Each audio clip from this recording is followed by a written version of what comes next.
The Absa Cape Epic Grand Finale is always an emotional affair. 8 days of racing through the Untamed concluded with celebrations in front of thousands of fans, friends and family members.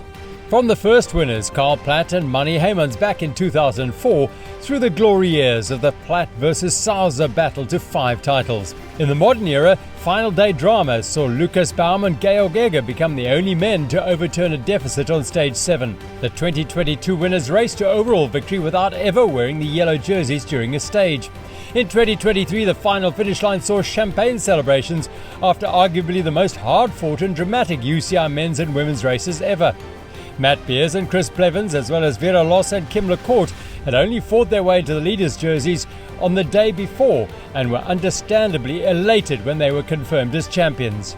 In 2024, the grand finale would be a less fraught affair, but there was still an exciting day of racing, as well as spectacular trails to look forward to, as well as time to reflect on the week which preceded it. The 2024 Absa Cape Epic began with a prologue time trial on the tracks and trails of Lawrenceford Wine Estate. After Mbuka A's Marco Hubert and Wessel Botha had set the time to beat, Canyon City's Andreas Seewald and Mark Stutzman posted a time 1 minute and 20 seconds off that mark. The marathon specialists would grow into the race though. Obeerleert Speed Company's 2022 champions Lucas Baum and Georg Egger also had a troubled start to the race. Baum felt the heat and the pair could only manage the 6th best time on the day. Hans Becking and Wout Alleman proved that they would be the dark horses in the 2024 race when they crossed the prologue finish line. The Buff Megamo combination were a surprise 3rd place on the day. The defending champion Matt Beers and his new teammate Howard Grotts were 2nd best on the opening day. The Toyota-Specialized-NinetyOne team were not ecstatic with their result, but they were quite happy with their performance. The day's big winners were World Bicycle Relief. Nino Schurter and Sebastian Finney were racing for charity and got their campaign off to a winning start. They would wear the first yellow Chiavita jerseys into Stage 1. Stage 1 featured a loop of the Tilbach trails from Saronsburg. The day proved to be a war of attrition, and Grotts struggled to find his place in the peloton. The American crashed twice, but fought his way back to the front with the help of Beers repeatedly. In the finale, Beers crashed, which meant that Buff Megamo and World Bicycle Relief went head-to-head in the sprint. Finney snapped his chain on the penultimate bend, handing Becking and Alleman the victory. Stage 2 took the race from Tilbach into the Witzenberg Valley and back. An early climb put the UCI men's field under pressure, which in turn led to Finney puncturing. This left the World Bicycle Relief team with a day-long chase. Up front, Beers and Fabian Rabensteiner of Willia Vittoria punctured mid-stage. This allowed Buff Megamo and Obeerleert Speed Company to start the final climb together. Becking and Alleman dropped Baum and Egger on the final climb of the day, while Schurter and Finney were charging through the field behind. World Bicycle Relief could never reel in the Buff Megamo team, however, which allowed Becking and Alleman to claim their 2nd stage victory in the yellow jerseys. The following day was the first and only transition stage, which took the race from Tilbach to Wellington. After crossing the Zuurvlakte, Finney suffered a drivetrain mechanical, which forced the Dane to stop repeatedly. This put him and Schurter on the back foot for the 2nd day in a row. While the World Bicycle Relief team chased, the Beers Express powered up Bainskloof Pass. Over the summit, a resurgent Canyon City attacked and drove to a stage victory. Stage 4 was the Queen stage. Though the course, which was originally set to take in the toughest climbs in Wellington, was shortened due to the danger presented by extreme heat predicted for later in the day. The 73-kilometre course still featured 2,550 metres of climbing, however, which allowed the strongest to thrive. This group did not include Buff Megamo on the day. Becking and Alleman suffered a puncture, but were losing time on the trails before that already. Up the road, Canyon City, World Bicycle Relief and Toyota-Specialized-NinetyOne stormed ahead. The top 3 teams on the day summited the cliffhanger together and dropped into the most spectacular trail in the entire race, with a stage victory still up for grabs. Descending to Wellington, Schurter and Finney created a small gap, but Beers dragged Grotts back across and forced a sprint finish. Despite clipping the barrier, Finney helped Schurter hold Beers at bay. But the Toyota-Specialized-NinetyOne team moved into the yellow Chiavita jerseys with that 2nd place. The last day in Wellington provided a route which mixed an undulating first half with a single-track heavy second half. A large group of UCI men's teams contested the opening phases together, but once the trails began in earnest, Schurter and Beers' pressure split the field, but put Finney in trouble too. Once Schurter realised, he dropped back to help, while Beers and Grotts charged for home. Seerwald and Stutzman followed Toyota-Specialized-NinetyOne in. On the penultimate day, the accumulated fatigue and the toughness of the route on the Simonsberg enforced a slower pace. This allowed a different mix of teams to contest the stage, with KMC being one of the most notable new protagonists. Having lost contact with Toyota-Specialized-NinetyOne, intensity went out of the World Bicycle Relief's race as Schurter and Finney made the decision to shift their focus from the race to their cross-country goals to come. Ahead, punctures for Buff Megamo and Canyon City put them out of contention for stage honours, leaving Willia Vittoria to contest the stage against Beers and Grotts. On the final kick to the line, on the Bergpad, Samueli Poro faltered. This allowed the men in the yellow Ciavita jerseys to storm to their second stage win of the race and extend their general classification lead heading into the grand finale. After 7 of the 8 days of the 2024 Absa Cape Epic, Toyota-Specialized-NinetyOne held a 9-minute and 22-second lead. The 1 minute and 11 seconds between World Bicycle Relief and Buff Megamo suggested that the battle for second would be the one to watch on the grand finale. In the Aramex women's race, the Prologue provided a clear indication of the relative strengths of the top teams. The defending champion Vera Lawson and new teammate American marathon champion Alexis Skada saw from the off that they would battle to challenge the top 3 teams. The efficient Infinity Insure SCB SRAM team posted the 4th fastest time on the opening day. Toyota-Specialized-NinetyOne were the 3rd quickest across the 26-kilometre long time trial course. Sofia Gomez-Villafañe, the 2022 winner, would be partnered through the 2024 edition by Samaris Shepherd. The pre-race favourites, Cannondale Factory Racing, saw that they would have to fight to convert theoretical strength to victories on the trails. Candice Lill and Mona Mitterweiler finished second on the day. The stage winners, the first and only women to take the orange Ciavita, were Anne Terspstra and Nicole Koller. Ghost Factory Racing's margin of victory was a surprisingly large 1 minute and 6 seconds. Stage 1 was a more closely contested affair. After a steady start during which Lossa, Skada, Gomez-Villafañe, Lill, Mitterweiler, Koller and Terpstra covered the first half of the course together, the Toyota-Specialized-NinetyOne team attacked. This move served to distance the efficient Infinity Insure SCB SRAM pair and to unseat the Argentine-New Zealand combination from the lead group 2. Cannondale Factory Racing and Ghost Factory Racing battled head-to-head throughout the rest of the day to a sprint finish. Heading into the Coetzenberg Valley, the old wagon trail climb and mechanical issues put Lossa and Skada on the back foot.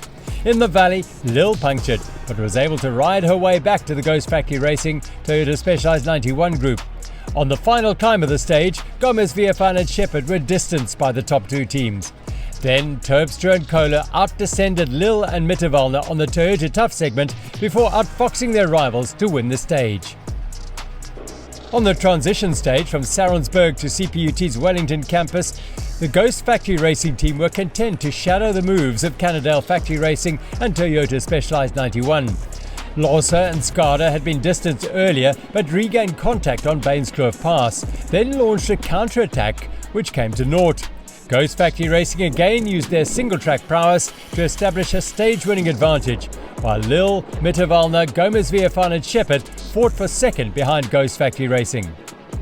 The Queen stage was Lill and Mitterweiler's big opportunity to make up time on Terpstra and Koller. But the Ghost Factory Racing team raced smart and gauged their efforts throughout Stage 4. Gomez-Villafañe and Shepherd were equal to the task of remaining with the leading 2 teams, but could not help Cannondale Factory Racing in the battle to crack the women in the Aramex orange Ciavita jerseys. The 3 teams scaled to the very top of the cliffhanger on Coetzenberg together and started the descent back to Wellington locked in a 3-way tussle. Ghost Factory Racing, Toyota-Specialized-NinetyOne and Cannondale Factory Racing were inseparable on the run-in, but Terpstra and Koller were once again unbeatable. A short stage followed on the last day in Wellington, but the result was no different at the very front of the race. Behind the fight for first, Lossa and Skada slipped further off the pace and lost a place on the trails as well as the overall to E-Ford Private Client Holdings' Liane Giraud and Hayley Preen. At the front, Ghost Factory Racing made it 6 from 6 after beating Cannondale Factory Racing by a narrow margin once again. The penultimate day was a tough Stellenbosch single-track stage. An early attack by Gomez Viefan and Shepherd proved that they were not yet a spent force in the event, but the ease with which Terspstra, Koller, Lille and Mitterwallner reeled them in also reinforced who the strongest two teams were. The contest between the Cannondale Factory Racing and Ghost Factory Racing combinations raged until the final metres of the final significant climb. For the 7th time in the week, Terspstra and Koller had the edge when it mattered most.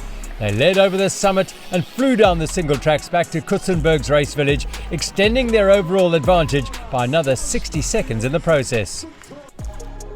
Ahead of Stage 7, the Ghost Factory Racing team held a narrow 3-minute and 51-second advantage. The gap was the smallest lead in the UCI women's race going into the final stage and conveyed how close the top two teams have been, but also served to hide Terpstra and Koller's dominance. The route for the final stage was a tough one, 67 kilometres with 2,000 metres of climbing. Stage 7 boasts iconic Jonkershoek trails like Armageddon, Red Phoenix, Never-Ending Story and Firehut. After leaving the reserve, the teams climbed Jonkersdrift, traversed to Montmarie and came back home to the final finish line through Eden and G-Spot. As the profile suggested, there'd be opportunities for attacking racing.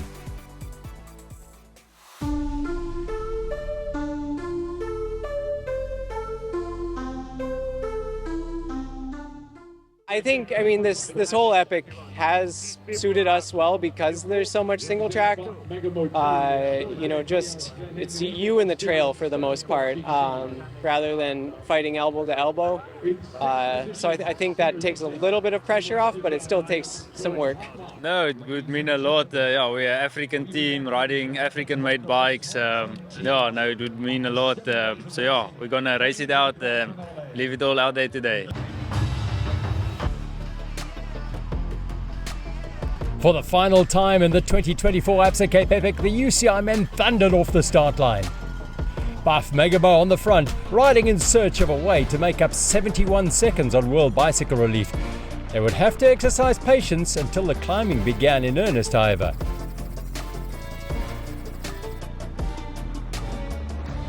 When the trails began to climb, Beers used the terrain to put pressure on his rivals.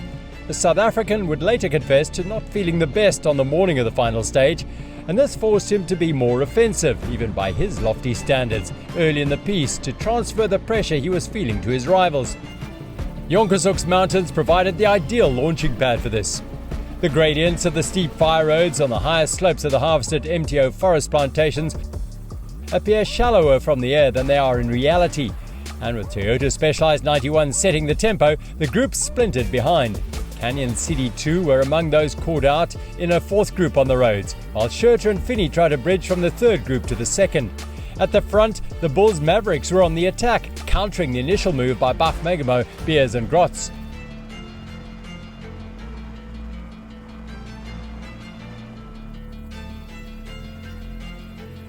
The Jonkershoek single tracks provided everyone in the UCI men's race with an opportunity to enjoy some of the best mountain biking around. Urs Huber and Simon Schneller charged ahead, while Schurter put on a display of his talents. The World Bicycle Relief rider was stuck behind slower descenders, but it didn't limit the fun he clearly had on Armageddon and Red Phoenix. Huber and Schneller had measured their efforts on Stage 6 with more than half an eye on Stage 7. But once they had managed to distance the Toyota-Specialized-NinetyOne team, the Bulls Mavericks had only done half the work they needed to. They would have to time trial through the remaining 30 kilometres.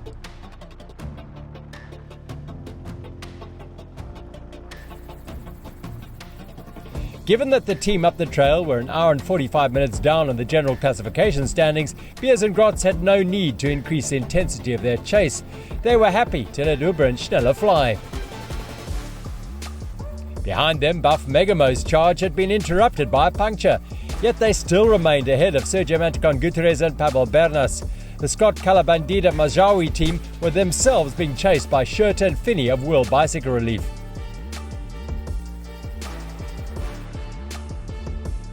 Climbing above Coetzenberg, the Bulls Mavericks continued to extend their lead over the men in yellow.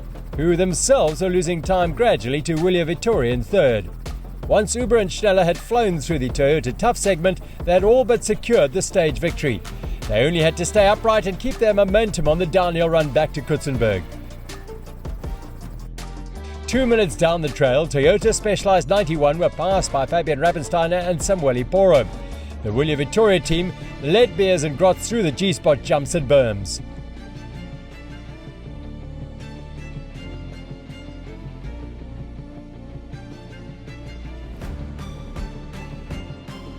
Victorious on the day, Bulls Mavericks rolled across the finish line to the applause of the Stellenbosch crowd.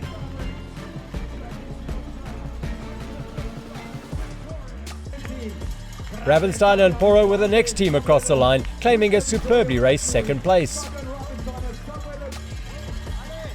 Moments later, Beers and Grotts secured third, and with that, the Toyota-91 Specialized combination completed a stellar week at the Absa Cape Epic, which included 2 stage wins and, importantly, the 2024 title. Yeah, I think it's always relief. It's a stressful week. A lot rides on this, like we have so much support, so many people watching, and like a whole country for me.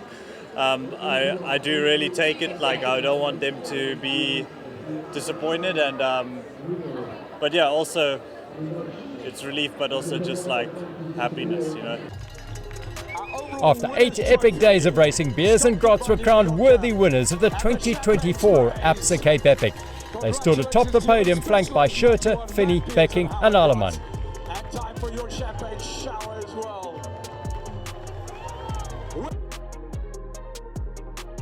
Toyota-Specialized-NinetyOne's margin of victory is the largest since Carl Platt and Uber's win by 13 minutes in 2016. Beers now joins Jaroslav Kulhavi and Stefan Sam on 3 titles, while Grotts' 2 wins draws him level with Schurter and the late Barry Stander.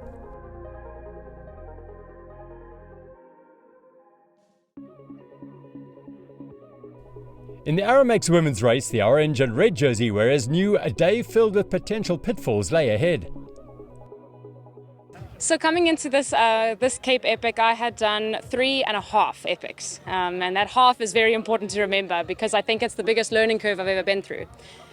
Compared to all the epics that I've done, this is definitely one of the most physical and hardest races that I've done. The gradients are so steep at this epic, and it's definitely no walk in the park. Gone are the days where you can train 5 times a week and actually do this competitively. Like, we are all training 9-10 times a week to make this happen. Yeah, it went through so fast this past week. It was like Monday, then it was suddenly Wednesday, and now we are here and it's already Sunday, and it's the last day.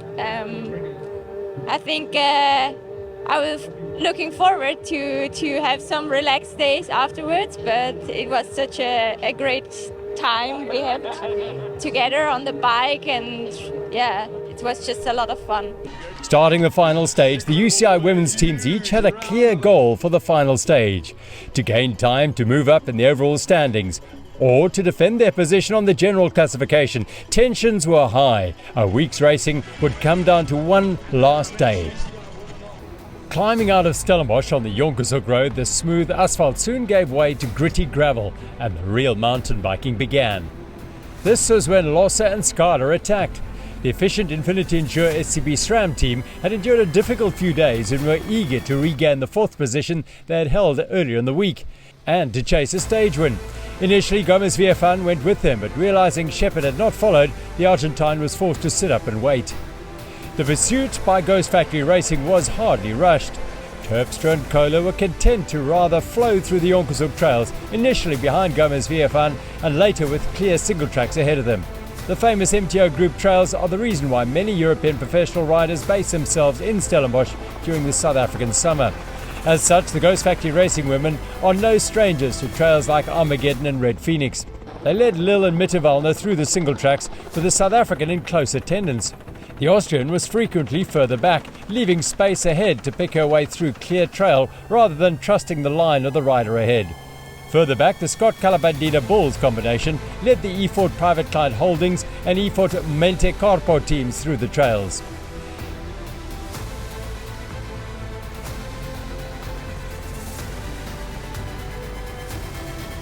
At the front, once Loss and Scott had been caught by Terspstra, Koller, Lil and Mitterwallner, they were rapidly distanced.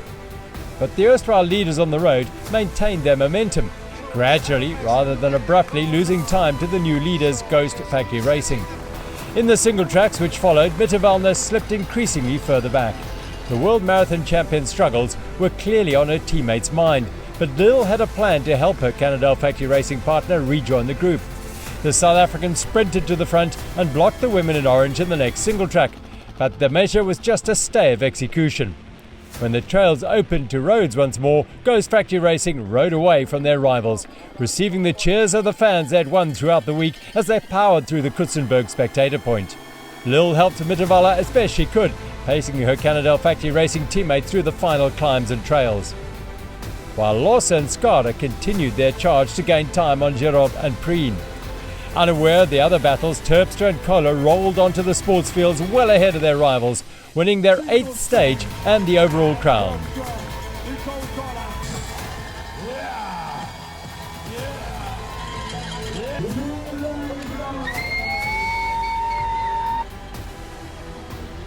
Lil finished her hometown support alongside Mitterwallner, and Losser and Skada claimed the day's final podium placing. Yes, finally. I think for Nicole, the first special moment was when her boyfriend was standing like 4Ks out and really cheering. So it's just really, really nice to have people here with us to celebrate this with. For me, it was, I think for both of us, it was just a big relief. Like, we went into this race with no real expectations of results and just want to have fun and a good preparation towards our season. And yeah, to end the epic like this, it's incredible. And we enjoyed the last 10Ks and tried to suck all the things up that came around. Yeah, and I think we just enjoyed the last case. Terpstra and Koller's final visit to the 2024 Absa Cape Epic podium was the sweetest of the week, as they received the accolades they deserved. For the 8th time in 8 days, they were joined by Lil and Mitterwallner, as well as by Gomez Viefan and Shepherd. Ghost Factory Racing Stage 7 victory more than doubled their winning margin over Cannondale Factory Racing. Despite their strong grand finale showing, efficient Infinity SCB SRAM could not do enough to leapfrog back into 4th overall. The category winners joined the elite champions on the final podium. The white jersey victors were Loris Pernins and Oskars Muzniks. Paulo Lopez and Alejandra Arias were the amateur women's winners. Carl Platt and Tommy Misser defended their NTT Data Masters title. The women's NTT Data Masters winners were Nina Bren and Barbara Schwartz. Oliver Imfeld and Thomas Joanner were crowned Grand Masters champions.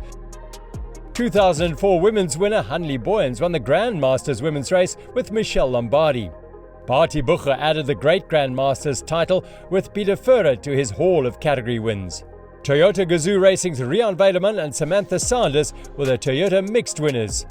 Clara Lisani Debele and Sianda Gumede were the Exara jersey victors. The women's Exara jersey champions were Yomelela Mfazwe and Ungezo Mini. Philip Bass won his 6th Absa African title alongside Peter du Toit for Paga Eurosteel, and Sarah Hill and Hayley Smith were the women's Absa African champions.